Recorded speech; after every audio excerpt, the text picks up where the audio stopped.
some stuff that's going on in her life, and I didn't realize it at the time, but instead of just like asking if she wanted advice or if she just wanted me to listen, I just started shooting advice at her. You know, my inner sponsor came out, and I'm like, well, where were you selfish, and where were you dishonest, and what did you do wrong, and maybe it's not his fault.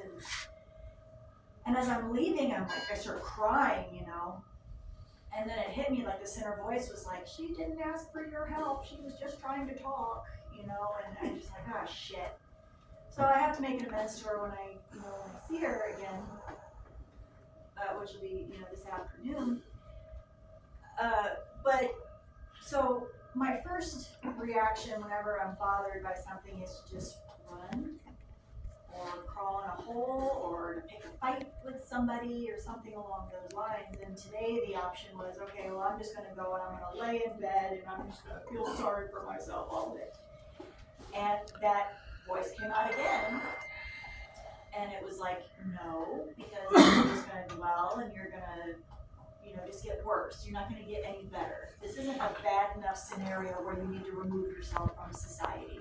I do have those times where I'm no good and I just need to remove myself from society for a few hours because I'm poisonous and dangerous to other people. But this one wasn't that bad, and now I know the difference.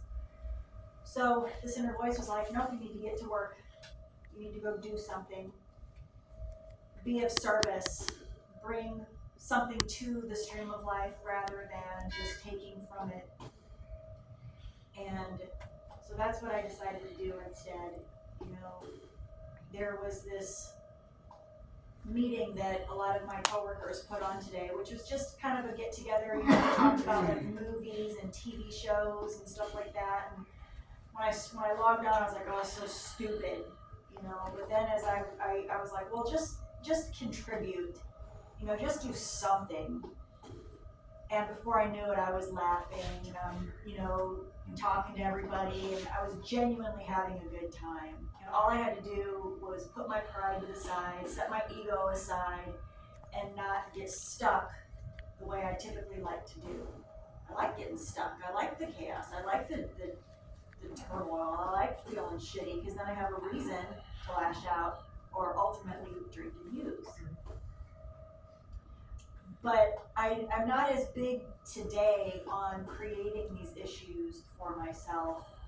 And when I see that I am creating these issues for myself, I'm way more likely to clean them up and clean them up more quickly than I used to. And that's what this program has provided me. It's given me tools to deal with life whenever life gets shitty. And this was like a week or two ago. I noticer had kicked into high gear, and that's a bad place for me to be, man. Whenever I'm noticing everything else that's going on, and I'm getting bothered by your problems, and I'm taking them on as they're my own problems, and I don't have this protective bubble around me anymore where I'm untouchable, that's a bad place for me to be. So, the other thing that this program has provided me is that when I'm in these funks, I know they're going to pass. I didn't know that before because I was always in a funk. I didn't know they were going to pass because they never did. I was just always uneasy and not at peace, and I was always troubled in some way. And while that peacefulness doesn't encompass every single day right now, because I do have days where I'm bothered, I at least know that I'm going to get past the troubled days and I'm going to get back to my peaceful days again. And that alone is worth it. Just knowing that I'm going to feel better and not just feeling this sense of impending doom like all the time. Because that's a horrible way to live, and that's just how it was before. So, living proof that the program works. That's all. Thanks, Meg. We just go around the room, Dave, start something. I'm an alcoholic and an addict. Dave is still my problem. We go through such a gamut of emotions on a regular basis, especially if we're using. And what we did when we were using, we covered everything up. I don't have to deal with society. I'm high as a kite. Everything's wonderful. I don't have to deal with this shit. But we get sober. And we get, the challenge is to stay sober. And the easiest way to stay sober is to help somebody else. Because you get to see yourself all over again. You get to see yourself as you were when you first came out. I don't regret ever coming to AA. And I don't, want to lose it. My sister just celebrated 30 years of sobriety. And I found that totally freaking awesome. And besides, I don't know where I was for 12 of those years because I was still out there. And to know that she's had that peace and calm around her that long is just amazing. Just truly amazing. She lost a daughter to this disease, but she still made it through. She didn't go back out when it happened, and it's amazing what we can accomplish as a recovering alcoholic, because we are always going to be an alcoholic, and anything can set us off from that. We'll take a left turn real quick if we can avoid any chaos or any calamity or any of the stupid shit that drove us to drink. And today I know if I keep coming here and listening to you guys and girls, talk about your problems, which are all our problems, pretty much in the same. It's repetitious. I was having a great time in the beginning of this year, and all of a sudden it's gone to hell in a handbasket, real quick. Because there's nothing I can do about it.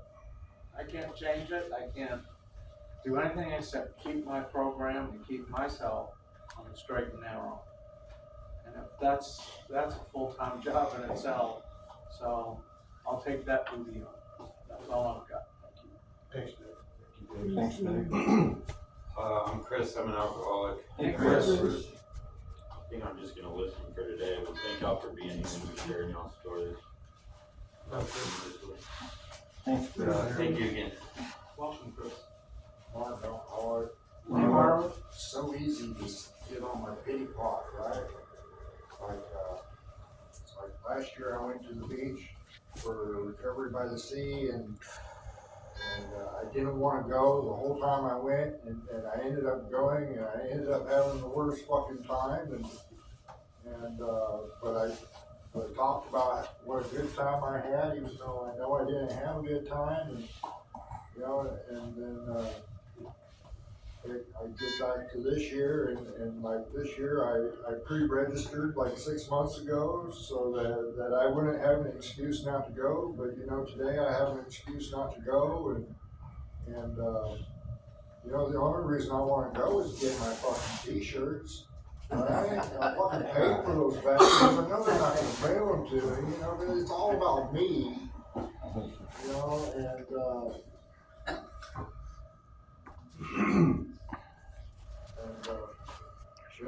And I like what you said. I don't like telling other people my problems because I don't want their fucking advice. I just want to vent my problems. Why can't I just get some free venting? Because it's all about me.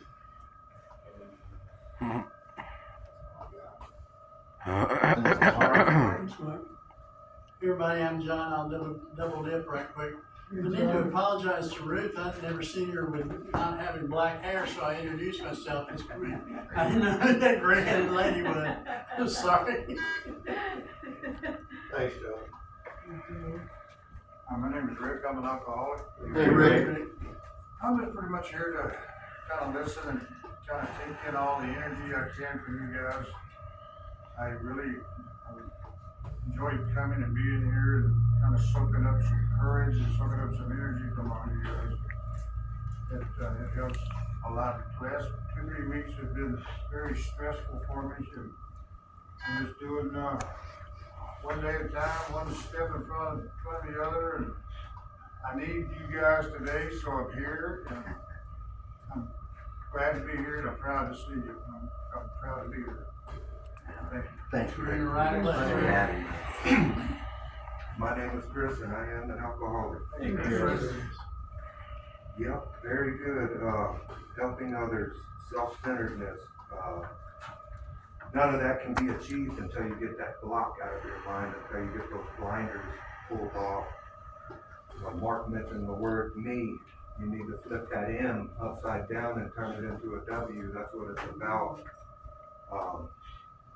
You know, I consider myself and each and every one of us, you know,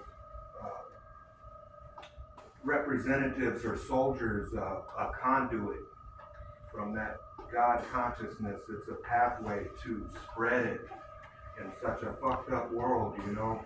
Put some light in a dark world, and you gotta get that block out of your mind, get that God consciousness, and put these principles before your own personality.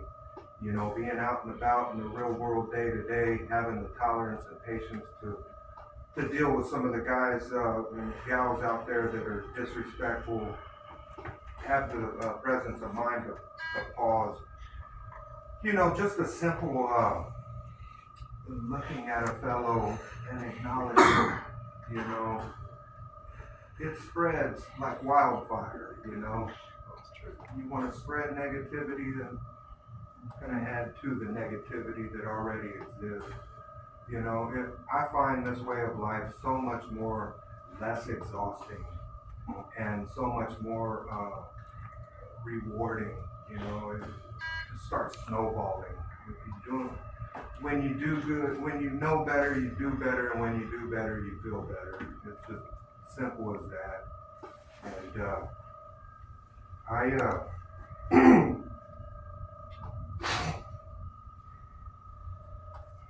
yeah, you know, I look back and first couple times I worked the steps years ago, it seemed like it was a piece of cake for me to do 8 and 9. My list wasn't very big, or I didn't think so, you know, or not very severe, you know, but knowing what I know now and looking back, there are small little selfish things and acts that I see and realize and try to avoid now. They may not be very detrimental, you know,